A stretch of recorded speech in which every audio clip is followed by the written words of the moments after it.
The Polish film EO has been nominated for Best Foreign Film for the 95th Academy Awards. But what is this movie about? The trailer gives very little indication, so I went in blind to see this film, and I came out blown away. What exactly makes this film so good? Does it set a new standard in filmmaking? And does it have a chance to win the Oscar? Well, strap in, dear viewer, because I'll be going over that and much more in this video. If you're new to the channel, make sure to hit that subscribe button and hit that notification bell so you never miss out on all new reviews I put out weekly here at Off the Cover.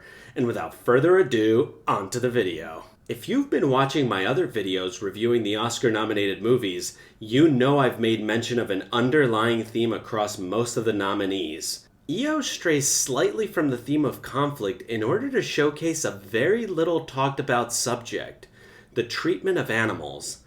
Nope was another movie that briefly touched upon the treatment of animals in the film industry, but not as in-depth as EO. On the surface, the film is about the life of a donkey named EO.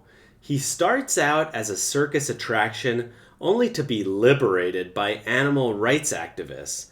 This scene is important because it showcases the larger problem with activism. What happens once the cause you're fighting for is achieved?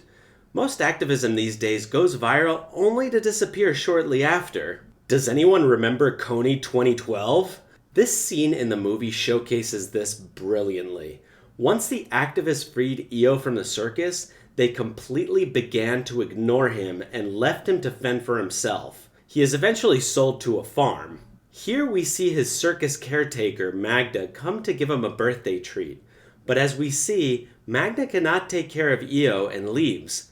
This scene is quite moving because we see that Magda really cares for EO. EO, for his part, really enjoys Magda, and through a series of flashbacks throughout the film, we see that EO actually liked his time in the circus with Magda. So he sets out on a quest to find Magda again. He dodges wolves and wolf hunters in a dark forest, only to wind up being the impromptu mascot for a local soccer team. But as with the animal rights activists, the drunk soccer hooligans leave EO to fend for himself, which is when the rival soccer team beats EO up, showcasing the ugly side, that of animal cruelty.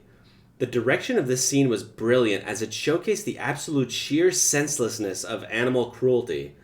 This is by far one of the saddest scenes in the movie. EO is nursed back to life by a local vet, only to be sold off again to a stranger.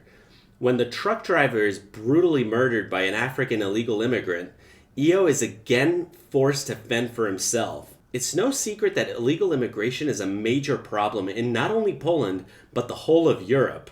They bring with them violence and anger, and as we see in this scene, the caring and generous local population ends up suffering as a direct result of the unfettered hordes of illegal immigrants roaming the European plains. EO is taken in by a young Italian in what winds up being one of the weirdest scenes in the whole film.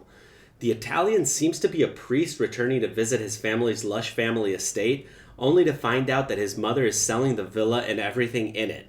The audience never really gets any resolution or explanation as to the nature of the relationship between the woman and the priest, but the film heavily implies some variation of incest. EO breaks free only to wind up back on a farm, but is corralled along a group of cows into a slaughterhouse. The ending isn't as sad as you would think once you realize what the film's true underlying purpose is.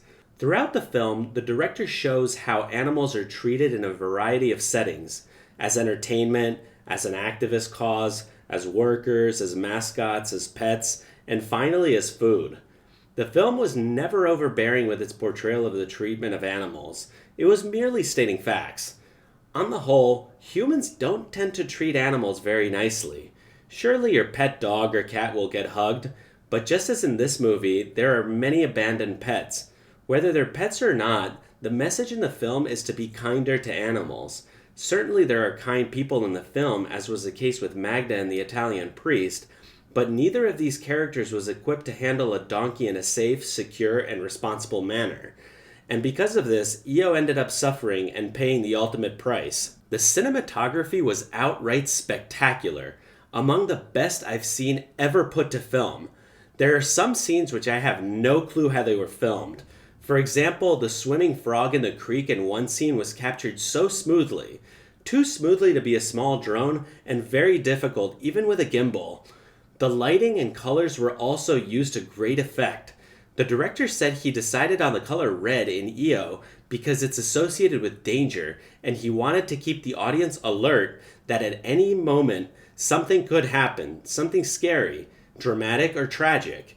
There are also some camera shots that are explicitly EO's point of view, but there are other objective shots that widen the scope of the film. The film's music was also masterfully orchestrated.